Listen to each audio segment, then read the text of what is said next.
कहानी की शुरुआत में हम एक खूबसूरत महिला को देखते हैं जिसका नाम एलिस है और उसकी उम्र 40 साल है। एलिस पिछले 8 सालों से पेरिस की एक फैशन मैगजीन के लिए काम कर रही है। वो अपने करियर में आगे बढ़ने के लिए पूरी तरह से समर्पित है, लेकिन उसका कड़वा स्वभाव और ओल्ड फैशन होना उसकी तरक्की में बाधा सा बन गया है, जिसके कारण पिछले 4 सालों में उसका प्रमोशन नहीं हो पाया है। एलिस का अपने पति से डिवोर्स हो चुका है और वो अपनी छोटी बेटी के साथ रहती है, लेकिन एलिस काम की वजह से अपनी बेटी को ज्यादा समय नहीं दे पाती। वो काम में जाने से पहले अपनी बेटी को अपनी बहन के घर छोड़कर जाती है। एलिस अपनी जिंदगी में बहुत अकेली है और उसे खुद के लिए भी समय नहीं मिलता। एलिस अपनी कंपनी के काम से ब्राजील जाती है और जब वो काम खत्म करके फ्लाइट से पेरिस लौट रही होती है तो उसकी मुलाकात एक यंग लड़के से होती है जिसका नाम एडम है। एडम की उम्र 20 साल है और वो एक कॉलेज में पढ़ता है। एडम ने इकोनॉमी क्लास की सीट बुक की थी, लेकिन उसके सीट में दिक्कत होती है, इसलिए उसे बिजनेस क्लास में एलिस के पास बैठा दिया जाता है। एडम पहली बार बिजनेस क्लास की सीट पर बैठकर काफी खुश होता है, जबकि एलिस अपने लैपटॉप पर काम कर रही होती है। लैंडिंग के दौरान प्लेन में तेज टर्बुलेंस शुरू हो जाती है, जिससे एलिस बहुत डर जाती है और एडम का हाथ पकड़ लेती है। ये देखकर एडम मन ही मन बहुत खुश हो जाता है, क्योंकि पहली बार किसी लड़की ने उसके साथ ऐसा किया था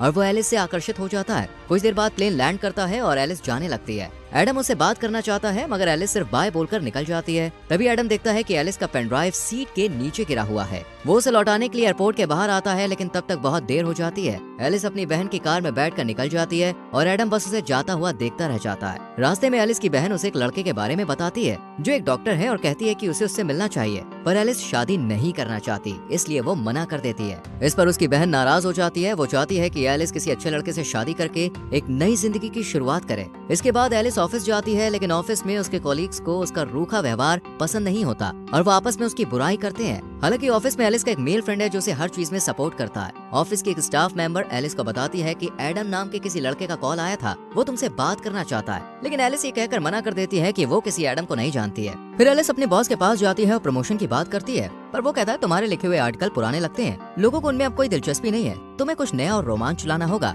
अगर ऐसे ही चलता रहा तो मुझे तुम्हें नौकरी से निकालना पड़ेगा। ये सुनकर एलिस आज देर रात तक ऑफिस में काम करती है और सोचती है कि वो कुछ नया और रोमांच कैसे ला सकती है। तभी उसके पास वही स्टाफ मेंबर का नोट मिलता है जिसमें लिखा होता है कि वो लड़का पेन ड्राइव की बात कर रहा था। एलिस को याद आता है कि उसने गलती से पेन ड्राइव प्लेन के अंदर गिरा दी थी। वो तुरंत एडम को कॉल करती है और कहती है कि तुम कहाँ हो, मुझे पेन ड्राइव चाहिए, वो बहुत जरूरी है। एडम उस समय अपने दोस्तों के साथ एक बार में होता है जहाँ वो एलिस को आने के लिए कहता है। जब एलिस बार के बाहर पहुँचती है तो एडम उसे अंदर ले जाता है और अपने दोस्तों से मिलवाता है।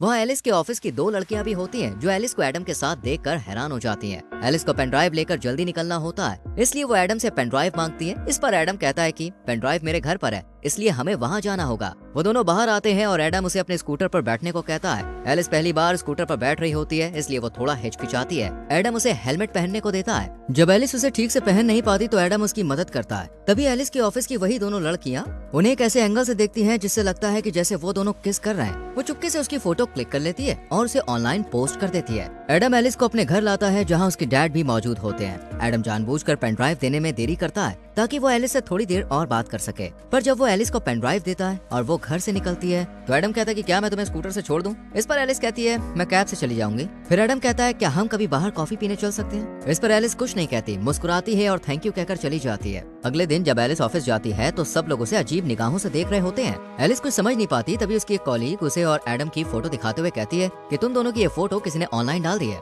और सबको लग रहा है कि वो और एडम किस कर रहे थे। पर एलिस जानती है कि ये सिर्फ एक गलतफहमी है, ऐसा कुछ नहीं हुआ था। लेकिन उसका बॉस ये देखकर बहुत खुश होता है। वो कहता है मुझे तुम्हारा ये नया लुक बहुत पसंद आया। एलिस कहती है ऐसा कुछ नहीं है, पर बॉस कहता है हमें तो यही चाहिए। वो लड़का तुमसे उम्र में काफी छोटा है, ये बहुत कूल लगेगा। बॉस को लगता है कि मैगजीन युवाओं को टारगेट करती है और अगर एलिस एक जवान लड़के के साथ रिलेशनशिप में है तो वो युवा पीढ़ी की सोच को बेहतर समझ पाएगी। वो कहता है तुम इसमें लगी रहो, ऐसा करने से हमारी मैगजीन बिकेगी, क्योंकि लोगों को मिर्च मसाला चाहिए होता है। पर एलिस अपने से कम उम्र के लड़के को डेट नहीं करना चाहती है। वो अपने दोस्त से इस बारे में बात करती है जो उसे सलाह देता है कि उसे बस दुनिया को दिखाने के लिए एडम को डेट करना चाहिए। वो कहता है अगर तुम्हारा बॉस ये देखेगा तो वो तुमसे खुश होकर तुमको प्रमोशन दे सकता है। पर किसी की भावनाओं से खेलना और झूठ बोलना सही नहीं था, लेकिन एलिस के दिमाग में सिर्फ प्रमोशन की धुन सवार थी, इसलिए वो ज्यादा ना सोचते हुए अपने करियर को आगे बढ़ाने के लिए एडम का फायदा उठाने का फैसला कर लेती है। अगले दिन एलिस एडम से मिलती है, वो भी बिल्कुल नए लुक में। उसे देखकर एडम उस पर से अपनी नजरें नहीं हटा पाता। एलिस उसके साथ फ्लर्ट करने लगती है और वो दोनों बातें करने लगते हैं। एडम को यकीन ही नहीं होता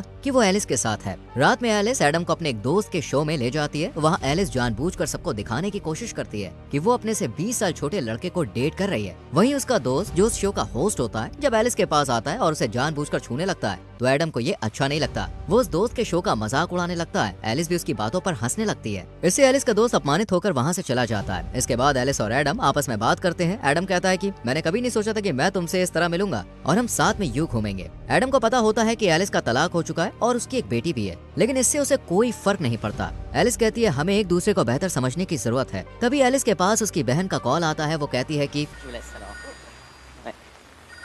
मैंने उस डॉक्टर को घर पर बुलाया है जिससे मैं तुम्हें मिलाना चाहती थी, इसलिए तुम जल्दी से घर आ जाओ। एलिस जाना नहीं चाहती, लेकिन बहन की बात की इज्जत करते हुए वो एडम से झूठ बोलती है कि मेरी बेटी की तबीयत खराब है, मुझे घर जाना होगा। ये सुनकर एडम भी थोड़ा परेशान हो जाता है। वो जल्दी से टैक्सी बुलाता है और एलिस को उसमें बैठा देता है। ये देखकर एलिस को लगता है कि एडम उसकी कितनी फिक्र करता है। घर पहुंचने पर एलिस अपनी बहन, जीजा जी और उस डॉक्टर के साथ डिनर करती है। एलिस ड्रिंक करके आई होती है, जिस वजह से वो नशे में डॉक्टर से उल्टे सीधे सवाल पूछने लगती है। इसमें डॉक्टर को बुरा लगता है और वो वहाँ से चला जाता है। यहाँ एलिस लगातार कोशिश कर रही होती है कि बॉस उससे खुश होकर उसे प्रमोशन दे दे, लेकिन ऐसा नहीं हो रहा था। इसलिए वो एडम को एक फैशन शो में लेकर जाती है जहाँ उनकी कंपनी की सीईओ और बॉस मौजूद होते हैं। जब शो के दौरान मॉडल्स रैंप वॉक कर रही होती हैं, तभी एक लड़की गिर जाती है। ये देखकर एडम तुरंत उसे उठाने के लिए आगे बढ़ता है। सीईओ को एडम का ये व्यवहार बहुत अच्छा लगता है। शो खत्म होने के बाद एडम और एलिस पार्टी में ड्रिंक करते हैं और डांस करने लगते हैं। डांस करते वक्त वो दोनों बहुत करीब आ जाते हैं, लेकिन कुछ होने से पहले ही एलिस देखती है कि कुछ लड़कियां उनकी तस्वीरें क्लिक कर रही है।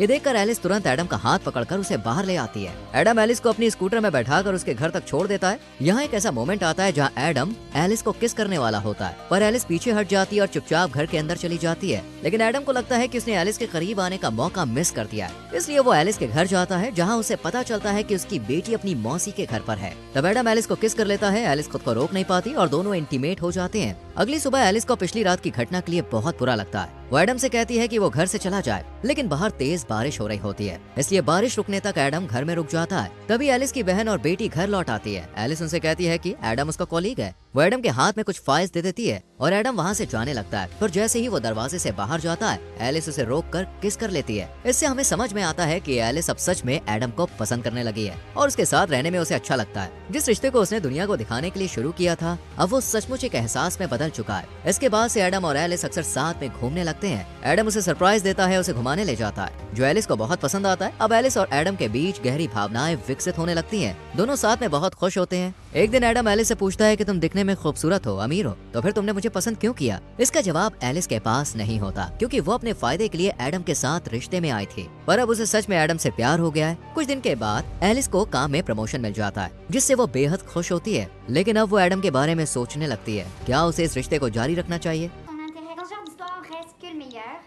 जब वो एडम से मिलती है, तब एडम उससे कहता है कि मैं तुमसे बहुत प्यार करता हूँ और तुमसे शादी करना चाहता हूँ। ये सुनकर एलिस हैरान रह जाती है। वो कहती है कि हम दोनों बहुत अलग हैं। मैं तुमसे 20 साल बड़ी हूँ, तुम्हें अभी अपनी जिंदगी में बहुत कुछ करना है, हम इस रिश्ते को आगे नहीं बढ़ा सकते। एलिस कहती है, मैं तुमसे प्यार करती हूँ, पर मेरी जिंदगी में बहुत सारी जिम्मेदारियाँ हैं। मेरी बेटी है, मेरा काम है, ऐसे में हम साथ नहीं रह सकते। लोग हमारे रिश्ते को लेकर क्या कहेंगे? वो कहती है, शायद यही बेहतर होगा कि हम यहीं पर रुक जाएं। लेकिन एडम उसकी बातों को नहीं मानता। फिर भी एलिस वहाँ से चली जाती है। एलिस जानती है कि उसने एडम को पहले सिर्फ प्रमोशन के लिए इस्तेमाल किया था, लेकिन अब उसे भी उससे सच में प्यार हो गया है और वो उसके साथ रहना चाहती है। फिर भी अपनी जिम्मेदारियों और समाज के डर के कारण वो एडम से दूर हो जाती है। एलिस एडम से दूर होकर बहुत अकेला और तन्हा महसूस कर रही होती है। उसके लिए एडम को भुलाना काफी मुश्किल हो रहा था। वहीं एडम का भी यही हाल था। वो अपने दुख को अपने पिता से साझा करता है। उसके पिता उसे समझाते हैं और कहते हैं, जब मैं तुम्हारी उम्र का था तब मुझे भी प्यार हुआ था। ये सब चलता रहता है, तुम्हें अपनी जिंदगी में आगे बढ़ना होगा। कुछ दिन बाद एलिस के ऑफिस में सीईओ खुद मैगजीन का कवर फोटो देखने आती है, लेकिन उन्हें कवर फोटो पसंद नहीं आती। वो मेल मॉडल की जगह किसी नए और अनदेखे चेहरे की तलाश में होती है। तभी उनकी नजर एलिस के लैपटॉप स्क्रीन पर पड़ती है,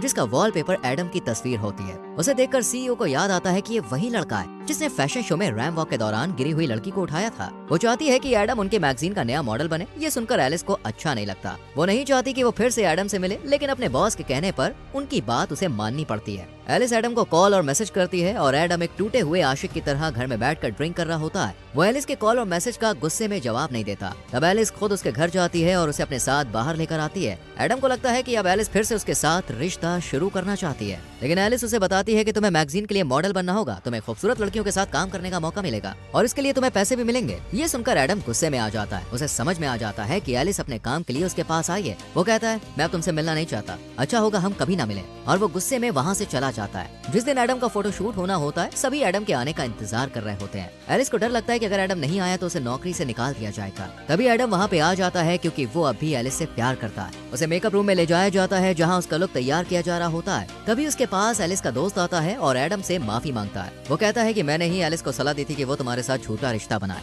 ताकि उसे प्रमोशन मिल सके। ये सुनकर एडम को बहुत दुख होता है कि एलिस का प्यार एक नाटक था। वो बाहर आता है और सबके सामने एलिस को किस कर लेता है। फिर एडम अपना फोटो शूट करवाता है, लेकिन ये सब उसके लिए नया अनुभव होता है। वो अच्छे से पोज नहीं दे पा रहा होता है और फोटोग्राफर को बार बार उसे निर्देश देने पड़ते हैं, जिससे एडम चिढ़ जाता है और वहाँ से जाने लगता है। तभी एलिस उसे समझाने के लिए आती है, पर एडम उस पर गुस्सा करता है और कहता है मैंने तुमसे दिल से प्यार किया और तुमने अपने फायदे के लिए मेरा इस्तेमाल किया। फिर एडम दुखी होकर वहाँ से चला जाता है, जिससे एलिस को भी बहुत बुरा लगता है। उसका बॉस भी उसे नौकरी से निकाल देता है। अब वो पूरी तरह से अकेली पड़ जाती है। वो एडम को भूल नहीं पा रही होती है और उसकी यादें उसे हर पल सताती रहती है। एलिस को एहसास होता है कि उसके लिए करियर से ज्यादा जरूरी वो इंसान है जिससे वो प्यार करती है। Déjà parce qu'il en a aucune idée, et puis c'est un petit peu le concept. इसलिए एलिस एडम के कॉलेज जाती है और सबके सामने कहती है मैंने अपने भविष्य को लेकर सोचना छोड़ दिया है और मुझे फर्क नहीं पड़ता कि समाज हमारे बारे में सोचेगा। अब मैं सिर्फ तुम्हें चाहती हूँ, मैं तुमसे प्यार करती हूँ और तुम्हारे साथ रहना चाहती हूँ। वो एडम से माफी मांगती है। एडम उससे अभी प्यार करता है। वो उसे किस कर लेता है और माफ कर देता है। इसके बाद से दोनों साथ में हंसी खुशी रहने लगते हैं और इसी के साथ मूवी खत्म हो जाती है।